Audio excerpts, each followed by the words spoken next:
Hi everyone, in this video session let us discuss the concept of interrupt cycle. Before going to the topic, please subscribe my channel and share to your friends and comment below if you have any ideas or doubts regarding the topic. So let us discuss the concept of interrupt cycle.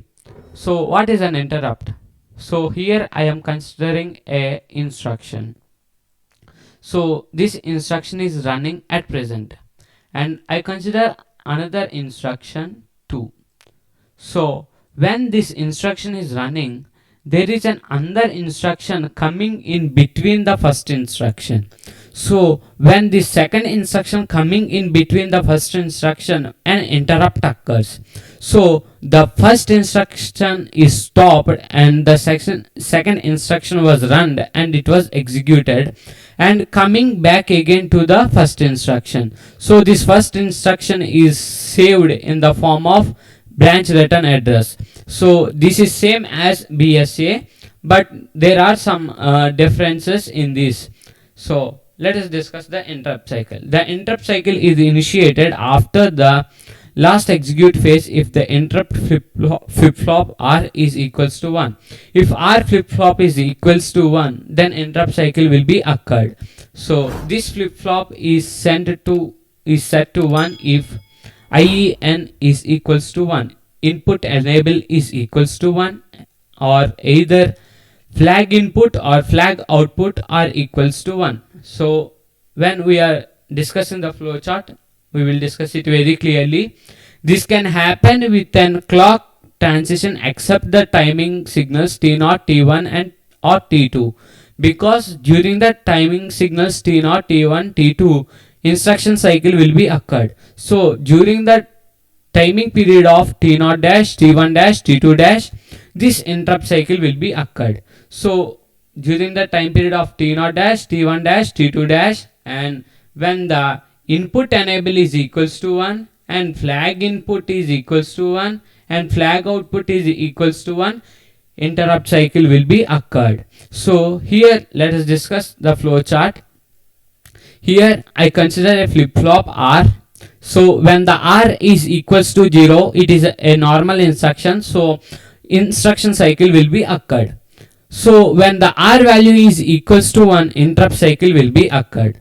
So let us discuss the instruction cycle. In instruction cycle, fetch and decoding will be occurred. After fetching and decode, it will execute.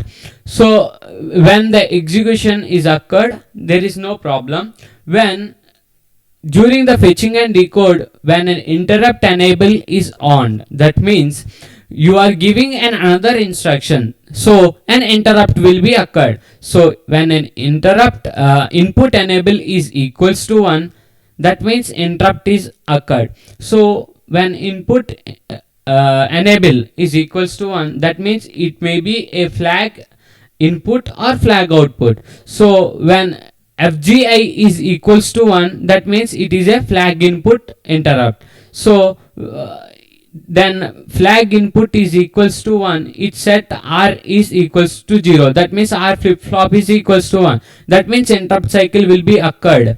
So when flag input is equals to 0, it shows that it is not an input interrupt, so it may be a flag output interrupt. So when flag output is equals to 1, R flip flop is set to 1, so interrupt cycle will be occurred.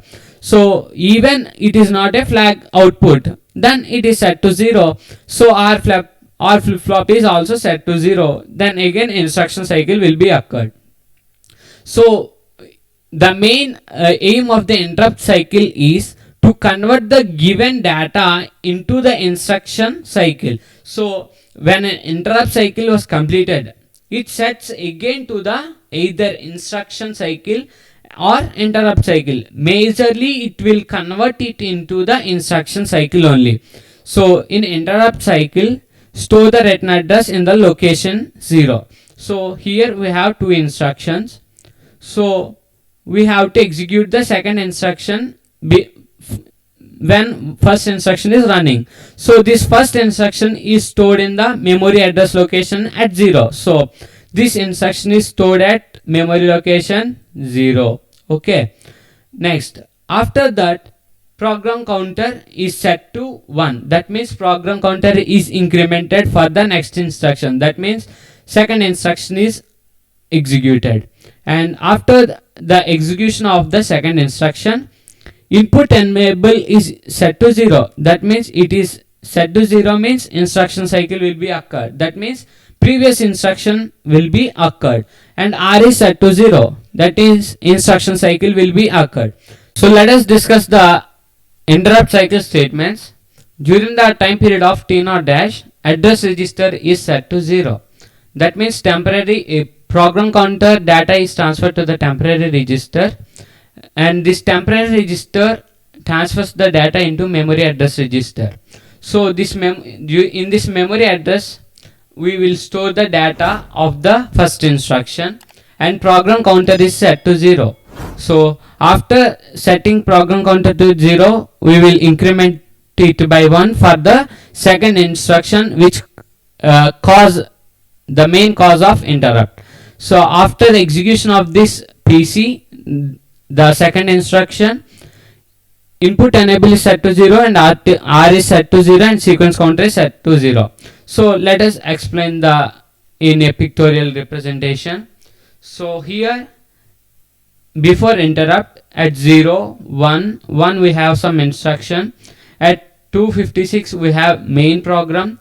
At 1120 we have input output program which causes the interrupt, and after this we have some bun instruction. So after interrupt cycle, at 0th location the program counter address is stored. So this is transferred to here. So the content of the first instruction is transferred to the 0th address. After that PC is incremented by 1. So here PC is incremented by 1. So PC is equals to 1. That means at 0 it is a direct addressing mode.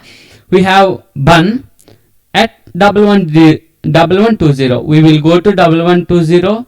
We have input output program that caused interrupt. So after the execution of this program we have again bun. So this 1 is indirect, which shows that it is an indirect addressing mode. At 1 we have some address, so we have to go to that address and check. So at 0 we have 256.